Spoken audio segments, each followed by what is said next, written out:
let's get into the action. I have not been on here since the Philadelphia Eagles lost to the New York Jets.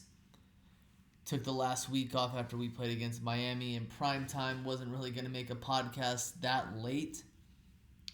But the Philadelphia Eagles were playing a Week 8 game against the Washington Commanders, a team that in Week 4 the Eagles had a lot of struggles with. Okay, this is a team that plays the Eagles, no joke. And if you go ahead and you look at the coaches in the NFL, Ron Rivera has had a lot of good games against the Philadelphia Eagles, whether he's won or lost.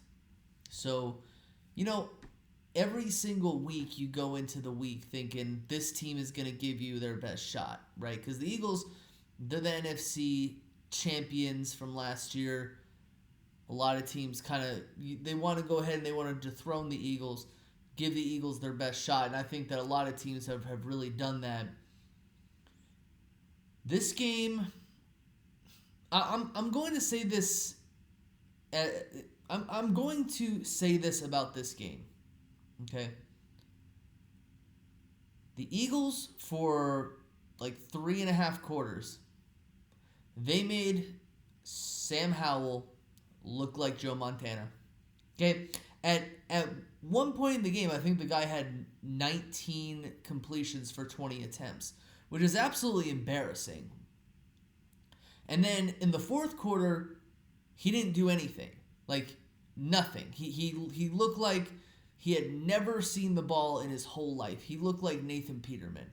He was awful. Like, they didn't score anything in the majority of the fourth quarter.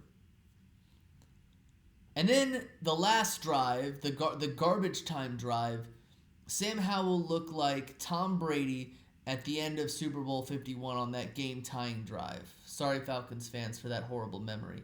If any Falcons fans are even listening to this. So it was embarrassing. And the thing is,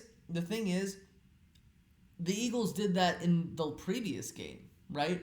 Sam Howell did a really good job just sketching the Eagles up and down the field. Short passes, intermediate passes, they were all open.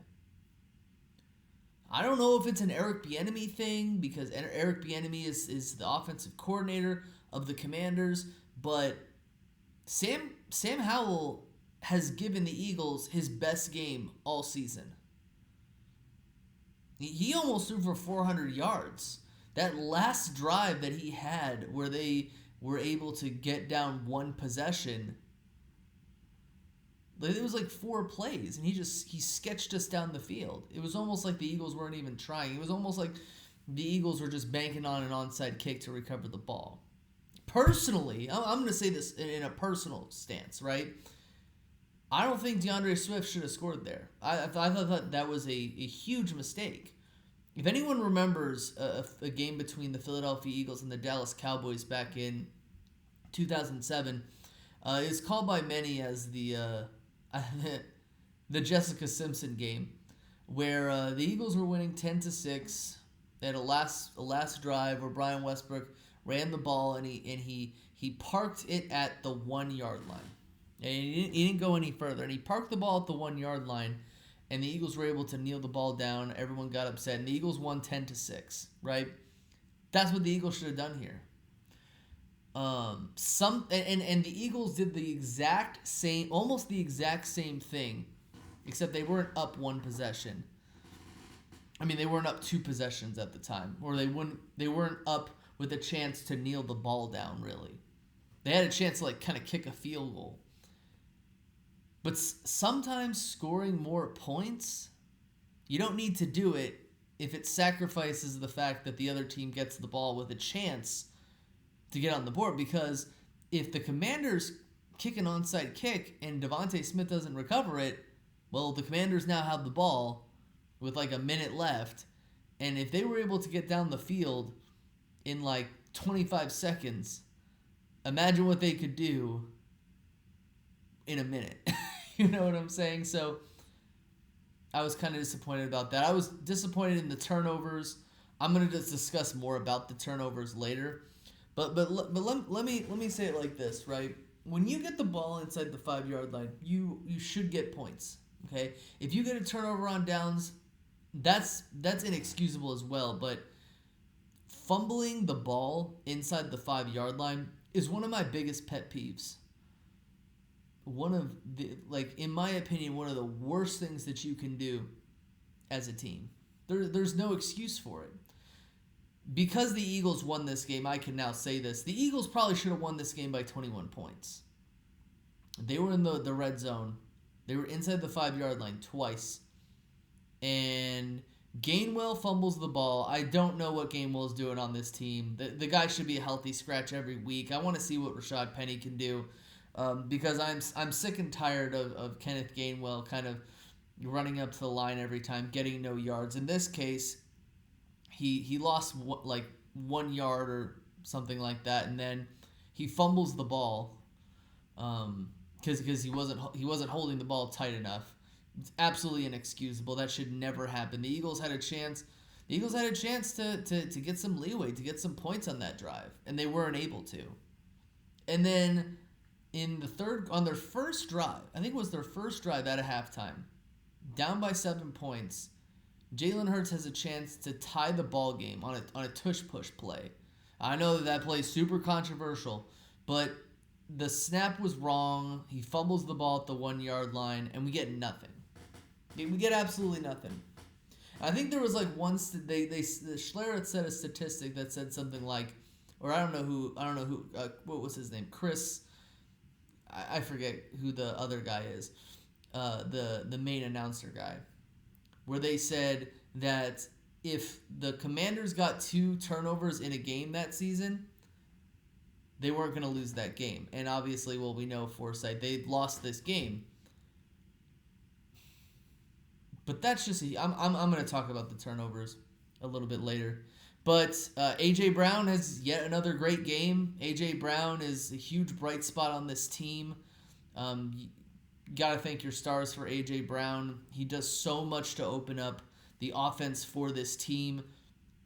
Those deep throws, those kind of one-on-one jump ball kind of plays, even the 2-on-1 jump ball, he sometimes comes down with it. He is just an absolute weapon to have on this team. And, a lot of people have been talking about A.J. Brown and his outbursts. And I'll say this, A.J. Brown is a diva. I don't know if there's very many receivers out there who are not divas. A.J. Brown is definitely a diva. But the difference in this situation that was very different from T.O. McNabb, now I'm not going to make a guarantee on this, is the fact that A.J. Brown and Jalen Hurts are already really good friends. Like, they're besties already. Like, A.J. Brown has made Jalen Hurts the godfather for his child. So if there's going to be any mistakes here, like, it's going to be life fracturing. From what I've learned is that A.J. Brown just gets down on himself, and he blames himself when bad things happen. He blames himself when he doesn't get the ball enough, so he kind of, like, freaks out. I'm, like, obviously not happy about that, but I'd rather him blame himself than the quarterback or the people around him. Jalen Hurts had yet another efficient game. 4 touchdowns, over 300 passing yards. This is the type of game that, we were all used to seeing from Jalen Hurts last year. Except I don't think he had that many. I think he had 2 4-touchdown games. At this point, not the 1 turnover in the red zone at the 1-yard line is inexcusable, especially after you get a pass interference at the 1-yard line. But relatively efficient game, and there are areas in which he needs to improve on. The one thing that you can definitely compliment the offense on is the fact that we had no running game throughout the game. I don't know if the Commanders were just shutting down the run all game, but we were just passing. And it didn't seem like it was hurting the morale or hurting the efficiency of the team. As for the defense, again, Sam Howell carved us up. And the one guy that I'm really looking at in terms of, he was the guy who just got played perfectly, was Nakobe Dean. I don't know what's going on with Nakobe Dean. I really liked Nakobe Dean coming out of Georgia, but the fact that Morrow and Cunningham came in at the end of the kind of like the second half where the Commanders really only scored 14 points and really 7 points that actually ended up mattering. I don't know what's happening to Nakobe Dean. I don't know how to feel about how he's doing.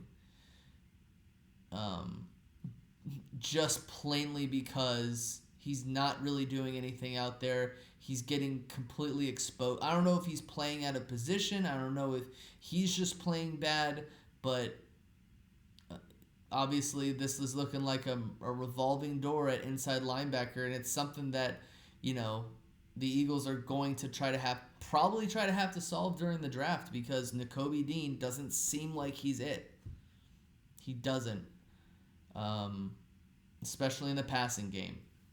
But that's, obviously I'm not going to complain about the fact that my team lost, but it's very discerning when they're making these mistakes that they should not be making.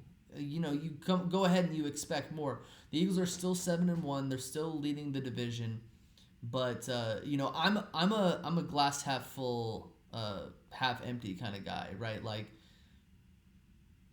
I feel like there has really only been like one game this season where the team I feel like played really well, and that's the Miami game.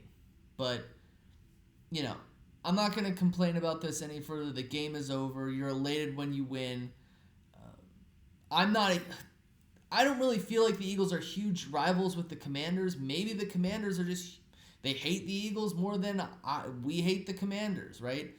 But it feels good to sweep them. They can only help us moving forward.